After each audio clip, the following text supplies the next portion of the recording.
जो गिरता है तो नीचे से धूल लेकर उठता है, उसी तरह एक बार जो भगवान शंकर की कथा में जाकर बैठता है वो कुछ ना कुछ लेकर ही उठता है, वो खाली नहीं उठता।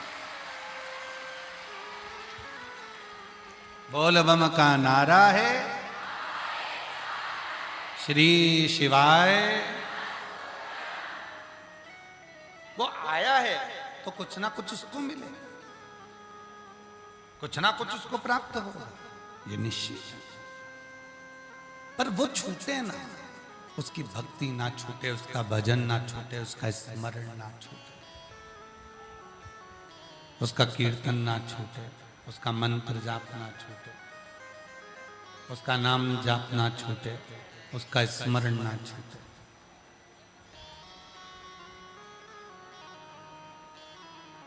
बुखार आता है,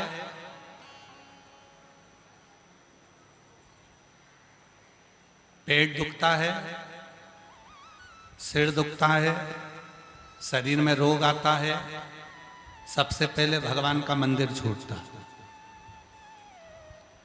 कितने लोग हैं? అవును రాజేష్, మంట ప్రవాహం. ఇక దీన్ని దాటడానికి ఒకటే మార్గం, హావెల్స్ ఫైర్స్. అరే బ్రో, పక్క నుంచి వెళ్ళు. ఇప్పుడు మనసు మండినా ఒళ్ళు మండినా వాల్కానో కిందైనా హావెల్స్ ఫైర్స్ కు తగలదు మంట. Over to you Rajesh. Havells fires that don't catch fire. मतलब अभी भी उसको ये है कि पेट दुख रहा है तो भी मैं पूछ रही हूं कि शाम को क्या खा। सिर दुख रहा है, आज मेरा सिर दुख रहा है, मंदिर नहीं जाऊंगा। आज मेरा पेट दुख रहा है, मंदिर नहीं जाऊंगी। आज जल चढ़ाने नहीं जाऊंगी। आज मेरा कंधा दुख रहा है, मंदिर नहीं जाऊंगी। आज मेरी कमर दुख रही है, नहीं जाऊंगी। आज मेरा पांव दुख रहा है, नहीं जाऊंगी। घर में मेहमान आए, मंदिर नहीं जाऊंगी। घर में बच्चा जन्म ले लिया, 10 दिन की छुट्टी, मंदिर नहीं जाऊंगी। कोई निपट गया,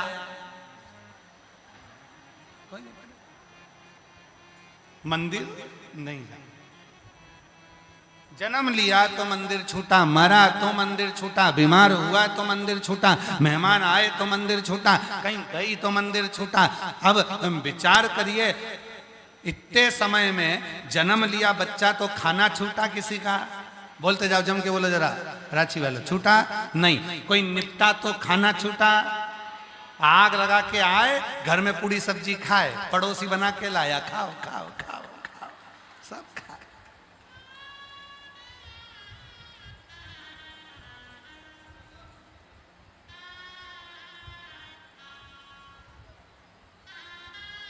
और जो निपट के गया वो फोटो टंगा इतना बड़ा, नीचे रखा गोबर लीप के, इतना बड़ा कंडा जलाया, कंडा गोईठा, इतना बड़ा गोईठा जलाया और जला के और उसको रख दिया। और वो जो व्यक्ति मरा वो उसको तो होटल का रोज पसंद था, भोजन रोज पसंद था। अब क्या खिला रहे हैं? गुड़ और घी, शक्कर और घी दोनों मिला के गोईठा पे छोड़ के,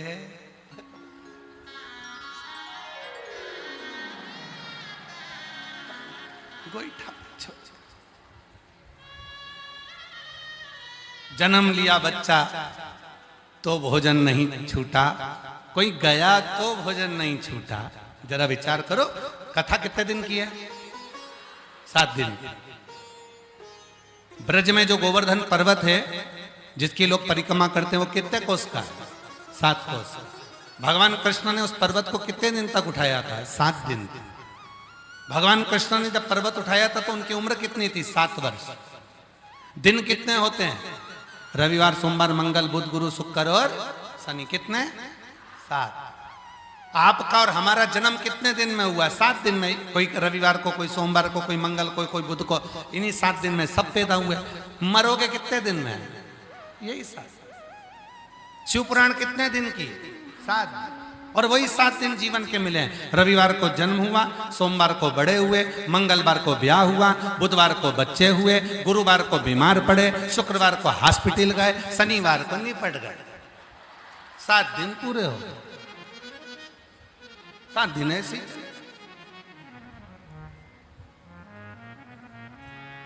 जन्म लिया भोजन नहीं छूटा, गए भोजन नहीं छूटा, मेहमान आए भोजन नहीं छूटा, बाहर घूमने गए भोजन नहीं छूटा, कमर दुखी भोजन नहीं छूटा, पेट दुखा भोजन नहीं छूटा, कुछ ना कुछ रोटी नहीं खाएगी तो थूली खाएगी, थूली नहीं खाएगी दलिया खाएगी, दलिया नहीं खाएगी तो ब्रेड खाएगी, ब्रेड नहीं खाएगी तो बिस्कुट खाएगी, बिस्कुट नहीं खाएगी तो किसी ना किसी के प्राण खाएगी। तो छूटा कुछ नहीं, चल रहा, छूटा कुछ नहीं छूटा। छूटा क्या? मंदिर। छूटा क्या? एक लोटा जल। छूटा क्या? भगवान का भजन। और भगवान क्या कहते हैं कि दुख में सुख में तुम मुझे छोड़ देती है। शिव पुराण कहती है जिसने मुझे नहीं छोड़ा, भगवान कहते हैं उसकी जिंदगी में कभी तकलीफ आती ही नहीं। छोड़ो ना, केवल एक मंत्र है, श्री शिवाय नमस्तुभ्यम।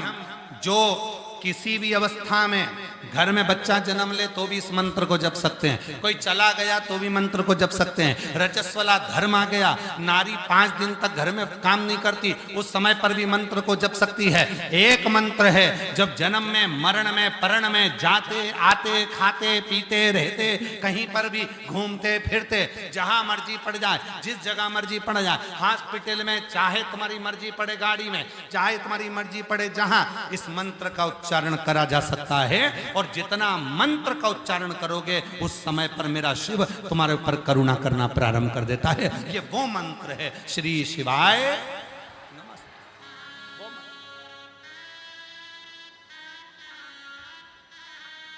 जपो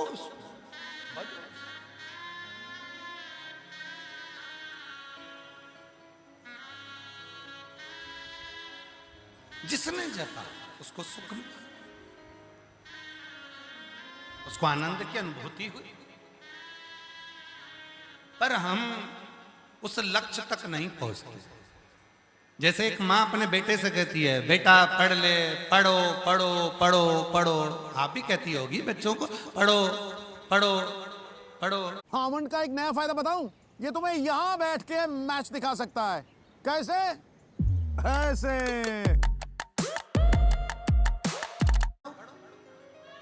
कहते पढ़ो। अब बेटे से कहा पढ़ो, बेटा पढ़ा। फिर बोला बेटा मम्मा पढ़ तो रहा हूं, पढ़ो। फिर माँ ने कहा पढ़ो, मम्मा पढ़ तो रहा हूं, पढ़ो।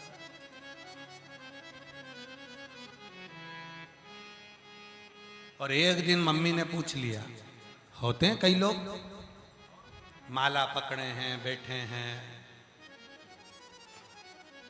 कोई ने पूछा क्या कर रहे? जप रहा हूं। उसी तरह जैसे बेटा कहता है पढ़ रहा हूं, पढ़ जप। पर तुमने जपा, क्या वो मिला?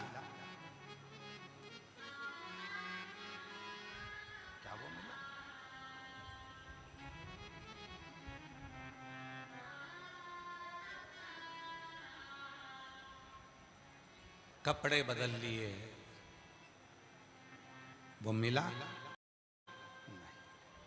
हमने पहले भी कथा में कहा, आज फिर कहते, मेरे भोले बाबा को पाने के लिए कपड़ा बदलने की जरूरत नहीं पड़ती, मेरे भोले बाबा को पाने के लिए केवल कलेजा बदलने की जरूरत पड़ती है। मन बदला, कपड़ा बदला, सोचा कि मैं ये कपड़े पहन लूंगा, ये वाले कपड़े धारण कर लूंगा, माला पहन लूंगा, जटा बढ़ा लूंगा, ढेर सारा चंदन लगा लूंगा, मुझे भगवान मिल जाएगा। ना ना ना ना, अपने भीतर को बदलो, अपने भीतर। हम भीतर नहीं बदल, हम उसी में कहें जैसे वो बच्चा, माँ कह रही है बच्चे से पढ़ो, बच्चा कहता मम्मा पढ़ तो रहा हूं। फिर माँ ने कहा पढ़ो, पढ़ तो रहा हूं। एक दिन माँ ने पूछ लिया कि मैं बोलती हूँ पढ़ो और तू बोलता है मैं पढ़ रहा हूं, तो आज मुझे बता तू क्या पढ़ रहा है, तू पढ़ क्या रहा है? इतने में बच्चे ने कहा मम्मा तुम्हारे होने वाली बहू के मैसेज पढ़ रहा हूं।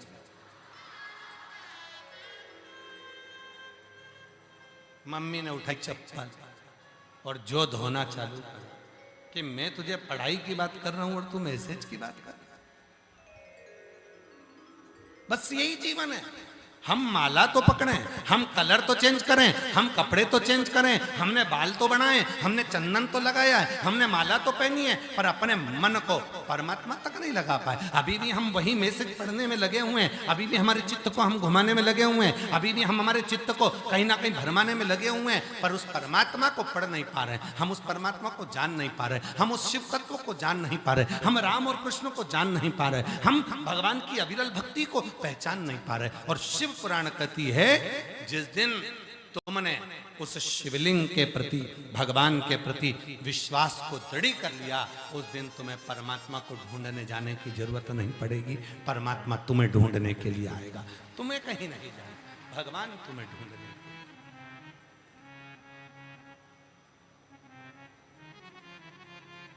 फिर तुम्हें